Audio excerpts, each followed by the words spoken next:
W- welcome to another show of Diversity is the Game Changer. I know you don't see yet. It's a big surprise. Who is joining us today? It's still this boring white welcome hand without any suntan or life in itself, but it also makes a little bit nice vibe for the beginning of the show. Welcome to Diversity is the Game Changer. Very special guest here today with us because we have been speaking a lot about leadership and impact and everything, but for us, for ladies, we know it's exactly aligned how we feel and can empower each other, or the whole road actually, it's about how we look.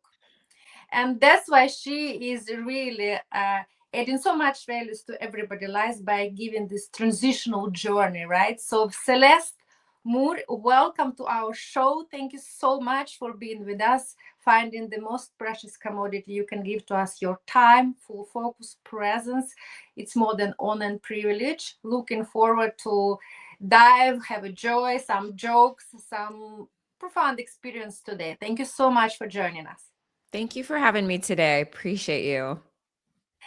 Thank you, Celeste. And do I pronounce correctly? It's Moore, or yeah, it's Moore, right? Yeah, It's without more. E. Yeah, Moore. yeah. Beautiful. Because now I'm Scandinavian. I've been living here last 19 years, though I'm proud Ukrainian. Moore actually in Norwegian, it's the very, very soft in a lovely kind way to see mother. Moore. Oh, look at Yeah, that. so that's why you're kind of exactly mama for those people and clients you are taking care of. And I'm sure you actually taking care of them in that way. That's why they trust you, because they Mhm. trust you is this most important, how they look and then how they feel. And today's episode title, Appearance is a Language. This is your words. I'm going to cite you a lot here. I think it's very important gems you're giving through your journey. So in this powerful episode, Diversity is the Game, you explore dimension of very important diversity that is often actually underestimated. It's image, Mhm. identity, and perception. Because diversity is not only about background, checkboxes, cultures, genders, and backlashes last year, information, but or diagnosis. It's also about how we are seen and whether the vision reflects who we truly are. Right. So today's guest is a woman, a lady, beauty who understand that transformations is not the cosmetic stuff. It's a real empowering. Thank Mhm. you again. And I'm going to introduce you a little bit more. Celeste, like I said, Moore, it's very special. Second name is a global image and identity strategist who works with high achieving women. I'm sure not just women, population executives, speakers, and visionaries to align their outer presence with their inner evolution. Mhm. Featured in Forbes, Illuminate in Times Square, presented in New York Fashion Week, global TV stages, Celeste combines strategic image architecture with deep identity recalibration. But what makes her work extraordinary is not the spotlight, it's the kind and quiet, profound transformation behind the scenes. She knows what it feels to look polished, yet feel unseen still. That's why she really had to evolve to go in self profound journey to evolve internally, yet still be perceived through the lens. She really knows how to be perceived to the lens of the old one. That's why it took her more than 20-year journey. This is was when I was reading about you. You look so young. What do you mean? You started from kindergarten, really? No. Those journey of alignment. She now helps women collapse decades of identity confusion into months of clarity and sparkling. So, her philosophy is simple and revolutionary. Image is the first language you present, speaks. And when it's aligned, everything changes. Did you like your Mhm. bio? I did. Thank you. It was I could beautiful. go further and further, but of course, it's not my show, not my stage. Today. I'm just facilitating. I want that. I'm sure people are dying to know more about you, and we know that everything we have achieved through our ups and downs actually really has their roots. And roots, it's always our childhood. It's part of our DNA mindset we are talking today and impacting people. And I would like you to take us a little bit backwards Mhm. to the roots of this little beautiful, I'm sure, Princess Celeste. How was her childhood? How was her young experiences? And actually, did you feel visibility as a child, or maybe it was specially occasions that really take space and transformed your experience in childhood? So it's very open conversation with the flow. You can really lift up what do you mean very important. Yes, thank you so much. Okay. So, yeah, I do. I want to be real and authentic and open today because I think it's really important that people understand kind of where I came from and where I'm at today. And I think it's really important to hear that as a very young child, I'm a product of a teen mother. She had me at 15, Oh, and she ended up graduating high school early by going to night school and summer school. And then she went right into nursing school because she was not going to be a statistic of what teen pregnancy usually pans out to be. She had a lot more drive and ambition, and she wanted more for her life, and she wanted to be successful. So as a young child coming in that type of home environment, I had to be very good girl, very quiet. I had to, from what I expected, like that's how I received love. So she could study and she could get her life together. And so I would sit and be the good girl and a people pleaser. And this started basically kind of here or there, and then continued into my life. And for years and years and years, I still had the same belief system. I still perceived that if I was a good girl or if I did what everybody wanted, and I was a people pleaser, then I would feel worthy or I would feel loved. And that got me into a lot of bad relationships. It got me into a lot of like not knowing really what I wanted because it was really what everybody else wanted. And then it continued. I was the oldest of 5 children. And so very young, I was very responsible. And it just, I think if you look at children as a whole, like there's such profound development years. And in a lot of those development years, I grew up way too fast. I had too much responsibility. And again, this is the same type of cycle and patterns. And I'm saying all this to say because what that did for me is it allowed me to wear different masks. I was performing for love, performing for worth. And I did this into my adulthood, in my careers, into my jobs. And I realized one day that I was living other people's lives and not my own. And I had to, the first moment that I realized that was after I graduated college. I was planning to go to law school because everybody wanted me to be a lawyer because that was, a very prestigious, job or career. And I had to stop myself. I think I was in my 20s. And I said, you know what? If I go to law school and spend 3 more years of my education, 3 more years of money, and I don't even know if I'm going to come out of school wanting to be a lawyer, I think I should not go. And I started to look at the things that really enjoyed in life. And I loved always to dress people. I always loved shopping, and not for the sense of like, oh, something is new. I was always drawn to very quality fabrics and items. And I was really creative when I was young.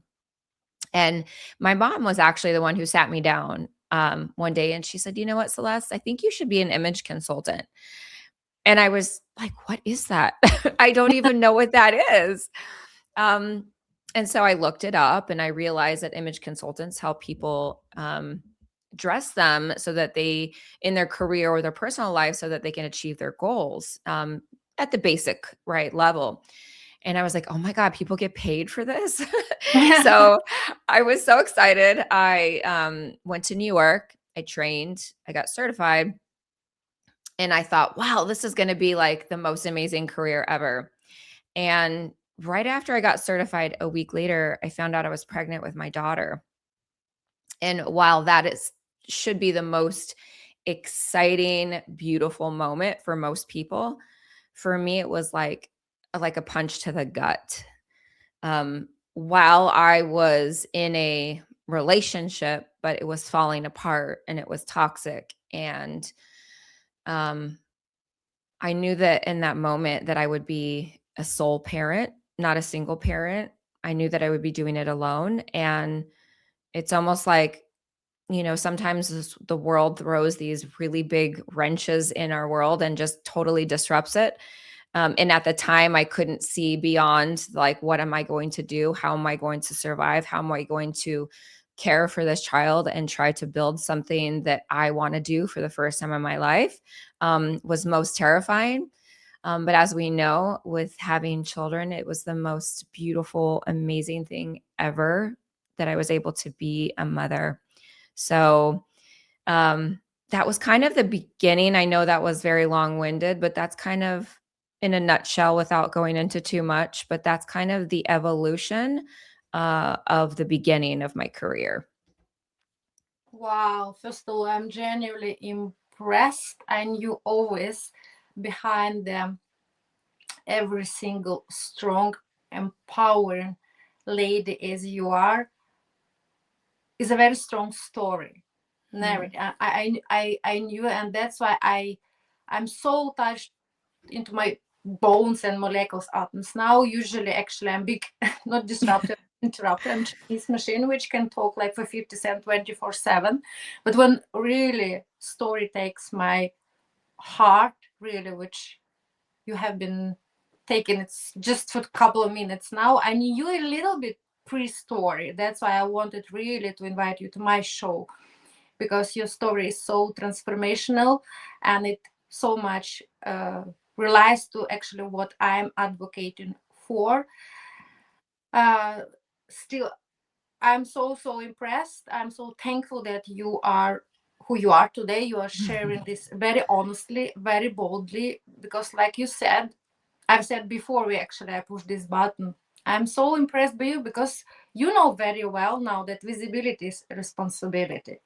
And you have so much visibility now, and you are one of those women, very, very few, who actually empower, embrace, and celebrate when other women and lady looks beautiful and then feel beautiful, and it's how they can change their lives. Because we unfortunately know the trends always, and there's so much jokes that actually it's always competition between ladies, and they want to be the first, they want to be solopreneurs, prima donnas, they don't want actually to help so much other ladies, though we're speaking a lot about this. But you are not just talking your way, you walk in your way, and it came from this profound story who you came. And I can relate so much because my mom, okay, she was 20 years, but I also the product of very early divorce, and I can relate so much that I had to become very responsible and very, very wise from very young age. I didn't have childhood that much as well,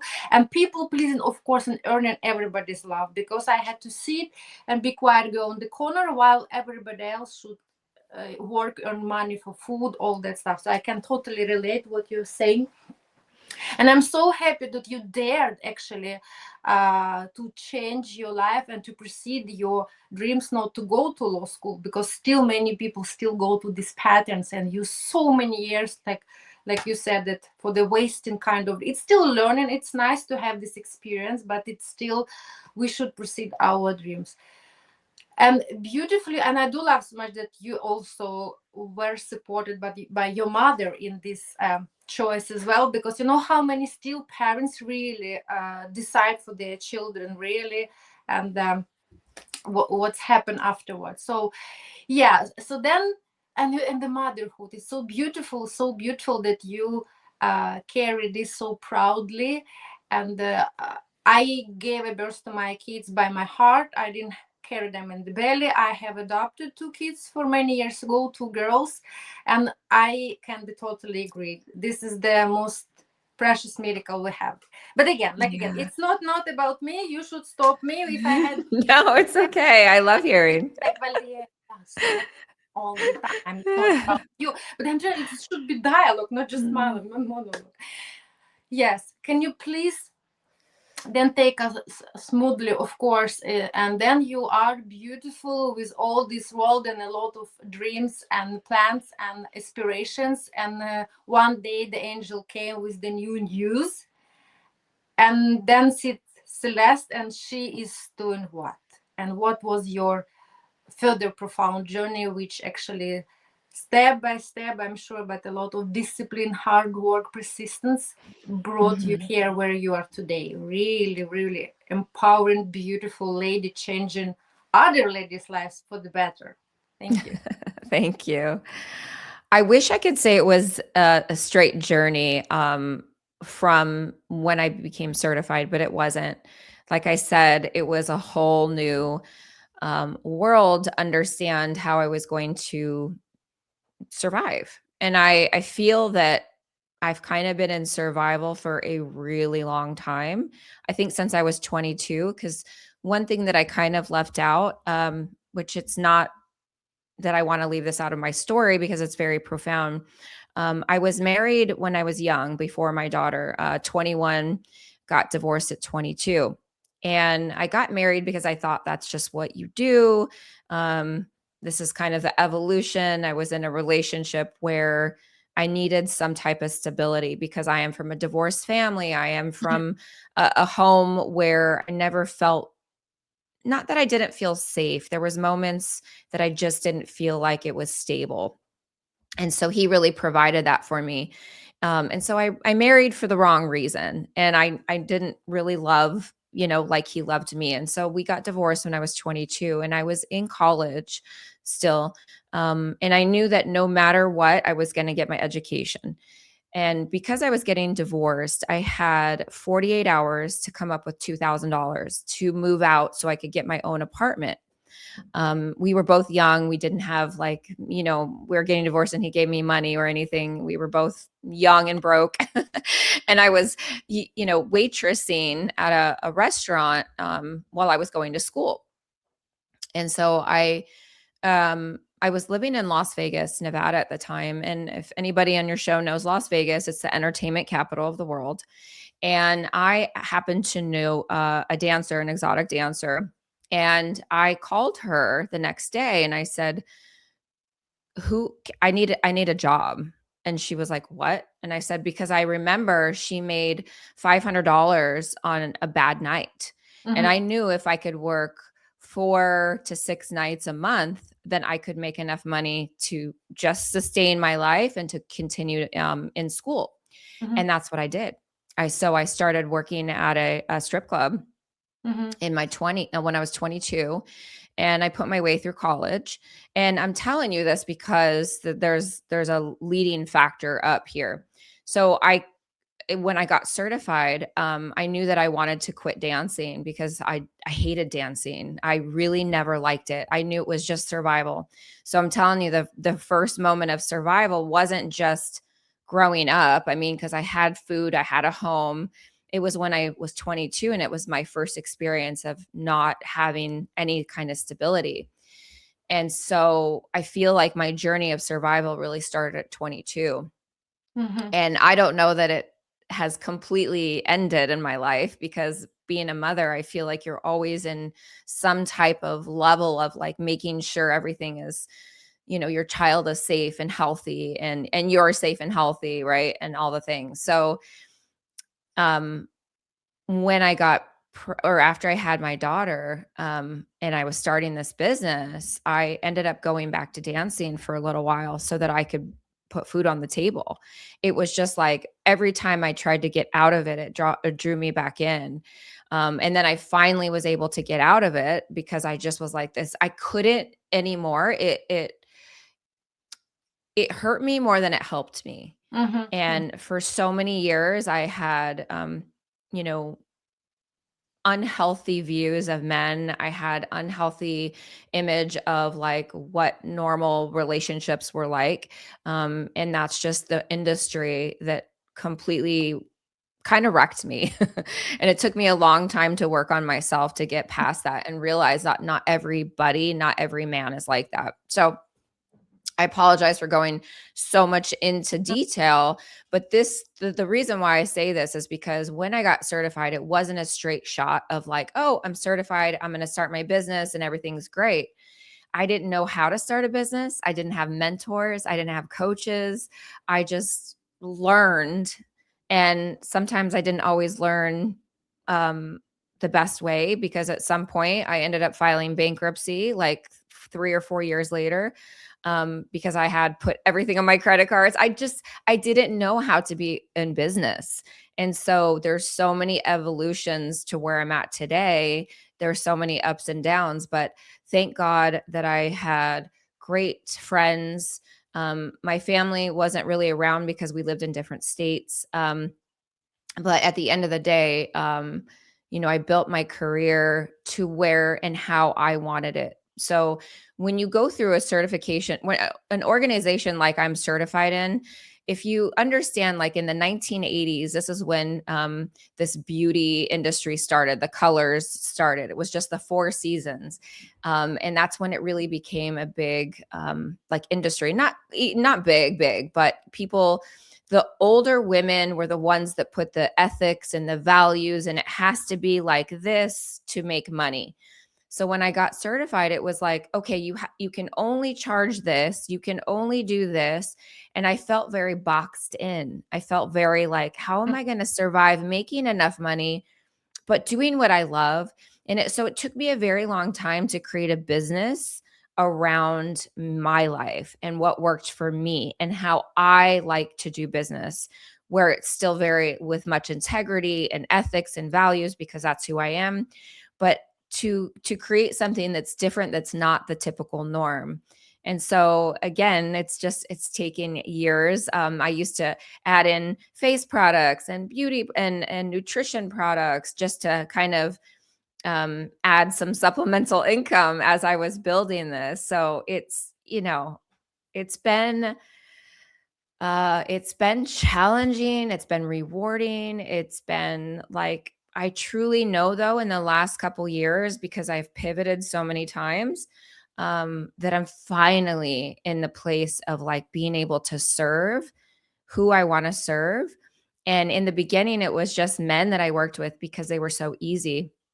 And now I'm so drawn to working with women because I see my younger self in a lot of them. I see that person that is performing for love, for worth, wearing clothes because they think that that's what they should wear, not to be self-expressive. Of course, we're looking as business owners to grow. And so when you grow, you need to elevate, you need to wear certain things and present a certain way that's still authentic to you, but you're elevating so that you can move into these bigger positions or make more money or just truly be seen as who you are. And while that's really important, I think it's also important that we stop performing. Usually I operate with 7 languages fluently and learning French eight, and actually I am not lacking words, but now in a very very respective good way. I am so again grateful, impressed by your really profound story. Thank you so much from all my atoms, really, for sharing so honestly, so boldly, because I have always believed in the power of one storytelling and narrative. It can really impact, create, save so many other stories, save so many other people. It's exactly what you're doing now. You are now basically one of my really role models.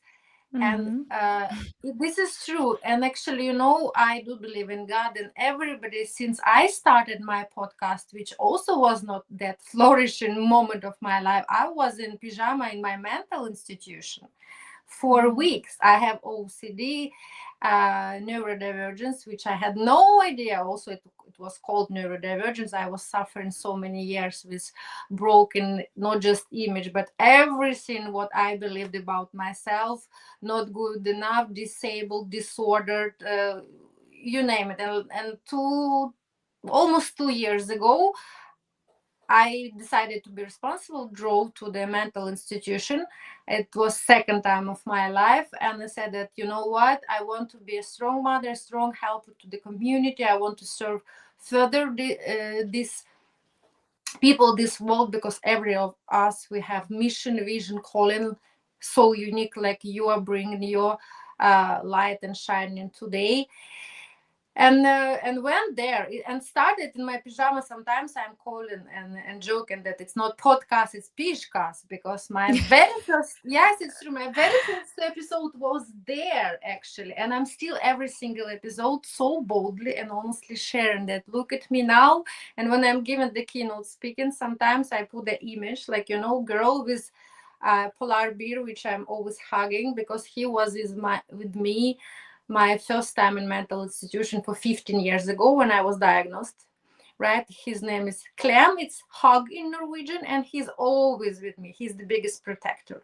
So I was again took my Clem, and we went to the same hospital. We were 4 weeks there this time, and 6 weeks, no, 6 months later, I was presenting one of my best friends, sustainable fashion designing, on a red carpet in Cannes Festival, right? And I Wow. put these two images, and I will give in my keynote from OCD to PhD, because soon I'm also PhD. And I said, this is the same body, this is the same person, this is the same crazy, neurodivergent mental uniqueness ish mind, the same, but the story, the path, it's not without, like you said, this thorn. Mhm. So that's why I really relate to your story. Thank you so much that you have shared it so boldly. Can you imagine how many teenagers can be inspired and healed by our stories, that there's never late, there is never blind stop in your life, there's always help, there's always hope, right? And it just, you should reach out to people. You should, like you said, you made this call, you have these friends, you have always these people who can support, who can talk further and take you out of those situations. And now look, you're sitting here perceiving your dreams, you making, still after everything what has happened to you, you didn't choose the way to be a victim, to be like, this person, like to take this world back revenge, but still to make this through you, to make this world more beautiful, more helpful to each other. It's amazing. It's yeah. And I Thank would like you. now to talk and a little bit, of course, about what you are doing exactly right now, and spice a little bit maybe with the name of my podcast, Diversity is the Game Changer, which I even more every single time get evidence that really, because we are so diverse and unique, it matters, and united we are stronger and can make even more profound impact. How do you think actually, and I think it's very important and crucial in your business, uh, it's about diversity of images, right? Mhm. That you are impacting, and you are saying, actually, I want to cite you now about diversity of image, how it's important actually for us to look, like you said, that it can be aligned with your inner core. You say, why Mhm. does it matter? Because the image is not fluff, it is the first language your presence speaks. And if that message is not clear, aligned, and intentional, you will always feel like you are translating who you really are. So I do love that so much. It's real. And can you break a little bit down, because maybe people who watch first time actually the show or episode, at least I do believe in my podcast story, it's the first so highly professional person who really changed the people's life from this approach. So can you tell a little bit more about diversity of images and actually real impact on people's life? Thank you. Yeah, of course. So in less than a tenth of a second, we're sending messages visually to our audience, whoever that is. It can just be one person, it can be people in the grocery store, it can people at a networking event. And that's a huge like it's less than you can say one word to somebody. And so when you know how to show up in a way strategically to send the right message to your audience, like you're building that trust and credibility faster versus shutting the doors or losing opportunities, because that's what happens. It stems back from the old caveman days when we needed to understand if there was a certain color or there was certain body language that resembled, danger to us. And so it took a lot longer back then to to understand if that was a danger or not. And today, because of the world, it used to be 7 seconds, then 3 seconds, now Mhm. like a tenth of a second. And the first thing that we notice is color, because color is energy. Every color, every depth, every shade sends messages. Like a dark purple sends a different message than a lavender. And understanding first, like when I do the colors, that's just the very entry of understanding what looks good on you, not just what makes you look younger and more vibrant and it's right for your undertone, your hair, your eyes, but your personality DNA. And that was missing in a lot of the beginning color analysis. It was just the 3 steps. Well, we figured out, and this is not just something that we just figured out. I mean, this was back in the 1700s. There was a art teacher who like one day he wasn't feeling well, and he had his students just come and pick whatever colors felt good to them. There was some type of energy with the color. And he realized after everybody picked their colors that it was based on feelings. And um, so there's a lot of personality that's attached to bright colors, to muted colors, to light colors, to dark colors. And when you understand a bit about who you are, you can wear colors that resemble that inner self, your actual soul. It's pretty cool. It's actually really fascinating. And so that's just one example of something that I do, but understanding that 93% of how we communicate with others is a visual representation. So 93% is visual. 55% is the way that we look. So it's the color, it's the fit of clothing, it's fabrics, it's grooming, how what are, if we're put together. 38% is our tone and a body language, and 7%, only 7% are actual words that are spoken. And so when we understand how much is not spoken in the way that we communicate, when you understand that, of intentionally putting out in the world who you are, plus your message to the world, it is so powerful. You can make people make choices about you, either good or bad, within a tenth of a second. So when I talk about visual representation, typically I'm speaking to speakers, to business owners, to people that are leveraging, want to make more money, like I said, or be seen as the expert. And that's also in the dating world. If you're newly dating or you're going through a breakup or whatever, it's just how we show up into certain instances, and knowing how to show up that's really moving, I guess. So we're walking billboards for business, for personal life.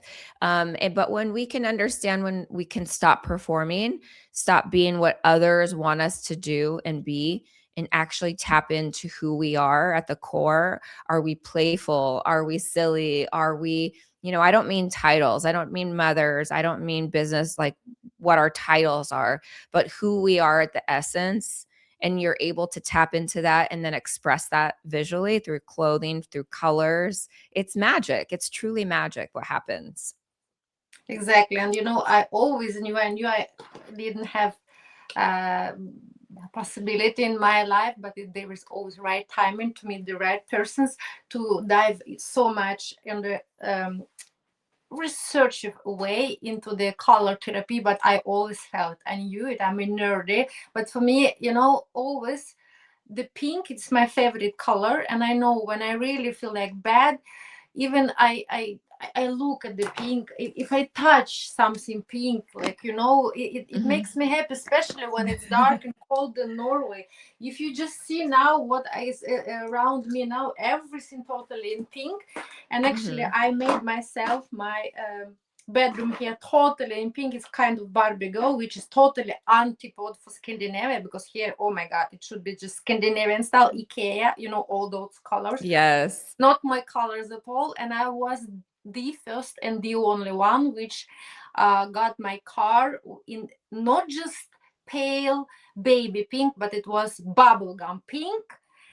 And everybody came to me, and they were kind of shocked and asked who was my sponsor, but because they believed I was sponsored by somebody. I said, nice mood. If I open the door in the morning, very first 3 seconds, and it's cold and it's dark, depressive and boring, and I see my princess, I gave her name Princess, and she's staying there with these eyelashes, which is also pink, and butterflies, which is also pink, in Norway, boring small city. It already changed my world, my mood, and I smiling, and then I can give those smiles to other people. It's so profound.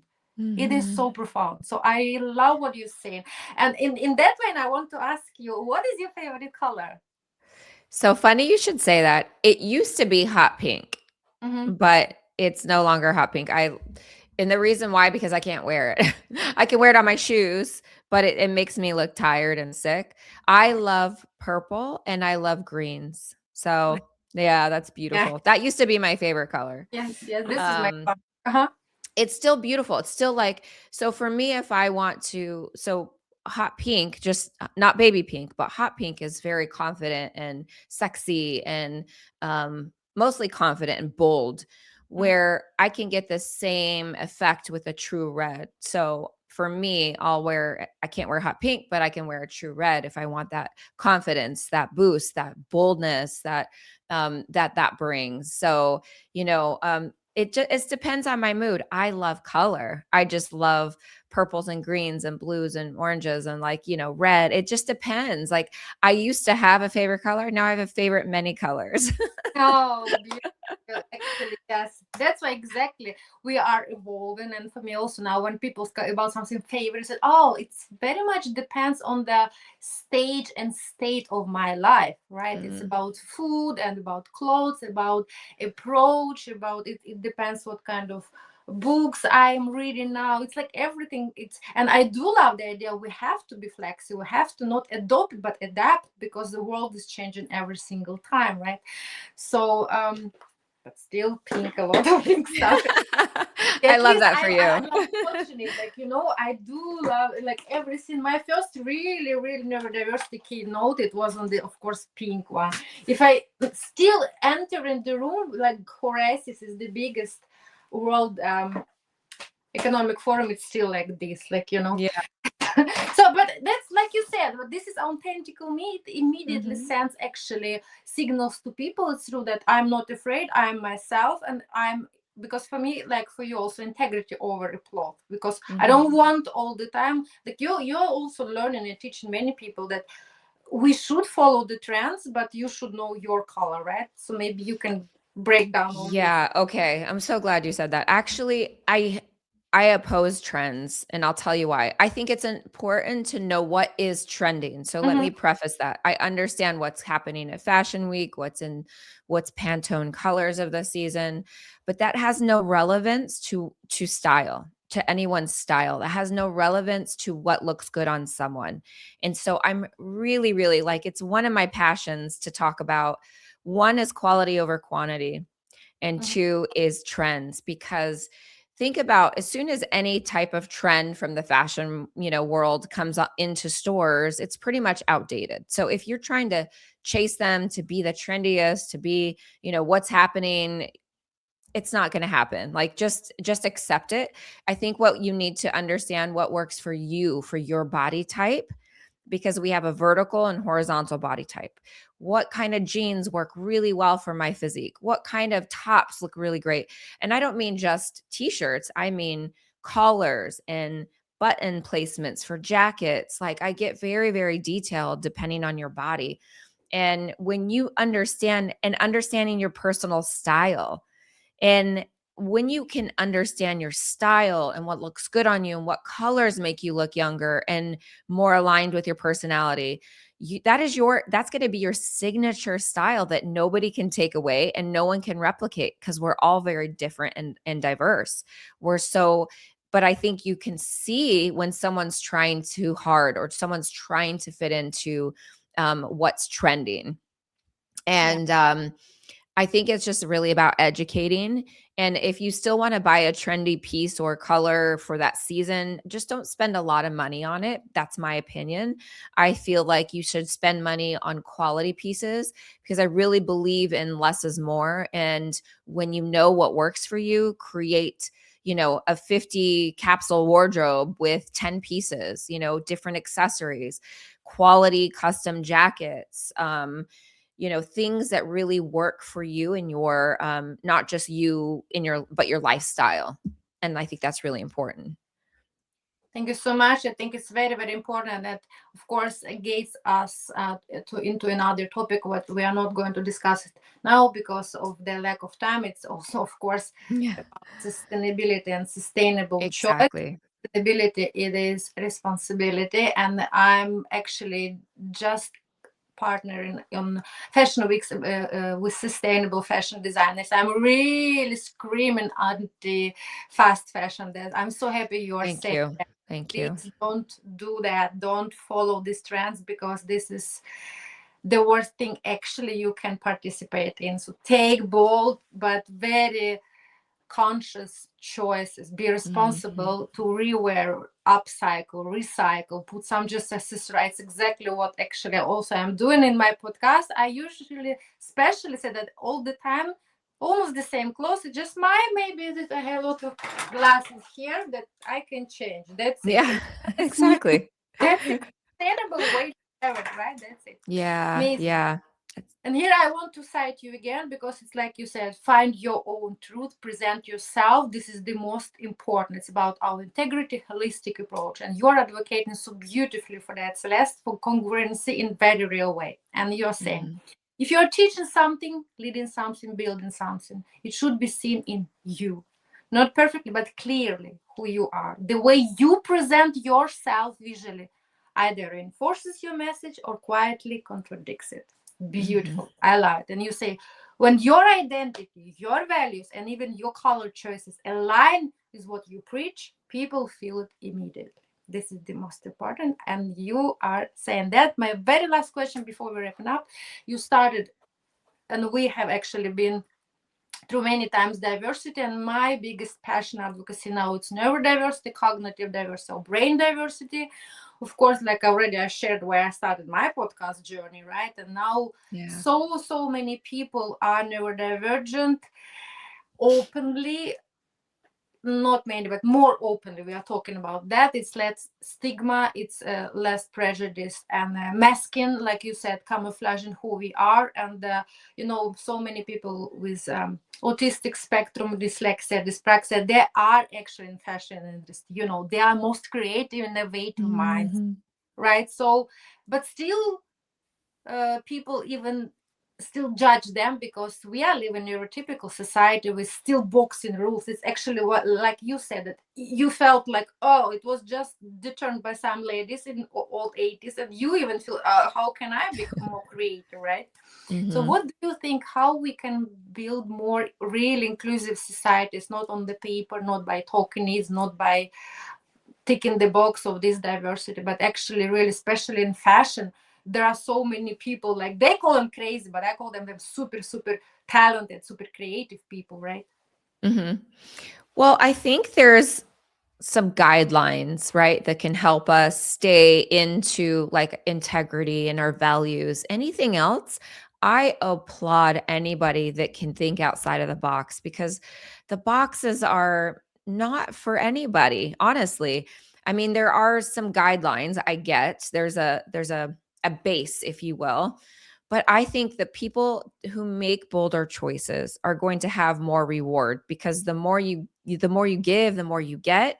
I'm really a huge proponent, and that means in everything. But the more creativity you give, you're going to get more back in return. And so I think it's okay. Like, it's interesting you talk about neurodivergent divergency because so many people in my life have been popping up as that. Even my daughter, actually, and I dealt with a lot of things with her mentally, which was eye opening, and just trying to understand it was the most difficult. But we're in a really great place now, and I think if you just reach out and get help, I mean, and understand there's just a different way of thinking, right? And just trying to work with those people, because we are going to be in those creative spaces. I am going to be working with people like that, and it's okay. Like, we should all accept each other and love each other, but find better ways to communicate, because we don't all communicate the same way. So that's just kind of my feedback. But Yes, one of those daughter I have adopted as well. That's why I know what is. And people always ask like, but what did they say? No, it's actually so easy. Fingertips are different, DNA are different. Why our brain should be like? It's just actually the beauty of diversity of our brains, how we perceive this world. That's it, right? Mhm. Thank you so much. Yeah, And we thank wrapping you. up with the one game. Like I've already mentioned, I do love a beauty of the rose on pinky style. Now it's time to invite my vice president. She's so beautiful. You will be impressed by her image as well. And people will say, "Oh, we have another person is entering the room. I were never warned about this." And then I'm like, "Ta-da!"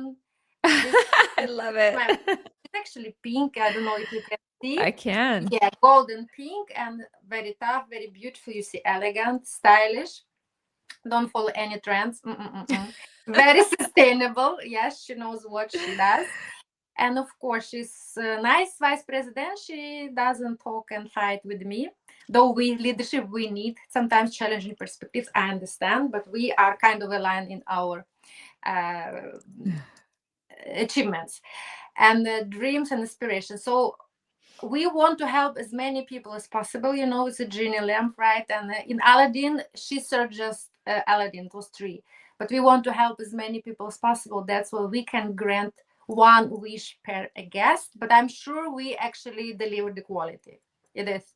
So my last question for you, Celeste, was beautiful to have you on your show. On your show. Oh, now it's your show. Now you have show in Europe. You see? Welcome to Paris. Yeah, so what that beautiful wish would be today from your beautiful Mhm. mood or mood? Yeah. I wish that people will love themselves more, accept who they are, because like, I struggled with that. And I think I didn't love myself enough till just recently. And when you fully accept who you are and be proud of how you are in this world, and the proud of the accomplishments and your purpose and all the God-given things, like, really, that's where we need to start with self-love. So I just wish everybody would just love themselves a little bit more every day. Thank you so much. She's buzzing. I know she's saying so much. So I'm sure we will be proceeding with quality. So again, I'm so proud. I'm so much in love with myself that I could kidnap for you for 1 hour on my life now, but not just that, because of course everything Mm. what's happened during the show, like Las Vegas, everything was happening. Las Vegas, stay in Las Vegas, no, but everything was happened. I've been 3 times. I love Las Vegas. In my show it goes through my heart, and like I said, all my guests are those little angels sent from the God. They give these special messages to me and of course to my audience, and I'm sure my audience they are in love with everything what you have shared with us today. So thank you again from all my heart. And today we discussed really how visual alignment can empower confidence and authenticity. This is the most important, and self-love. Yes. Yeah. Thank you Thank so you. much. And maybe last thing you can share with our audience where they can find you Mhm. uh, if they want to reach out to you to more transformation, because what you are doing, it's really magic, and yeah, I'm sure they want Aw. to do it. Thank you. Yeah, I mean, I'm mostly on Instagram, Celeste Moore Image. You can also visit my website, celestemore.com. I mean, I'm on LinkedIn. I'm on every social. Just send me a DM, say hello, let me know that you heard us on the show, and yeah, I would gladly give you any information that you need. So, thank you. Thanks for having me. Thank you so much. And I'm sure if you have time when you're in Paris, please, I would be so happy to come and hug you even for 1 minute. Yes, I will. Thank you. Okay, thank you so much. Bye bye. And Bye. until next time, diversity is the game changer. Until next time, thank you, my dear audience. Now I'm sure you have get so much actually hints that you will even more beautiful. Okay, and diverse. Bye bye, Celeste. Bye. Bye.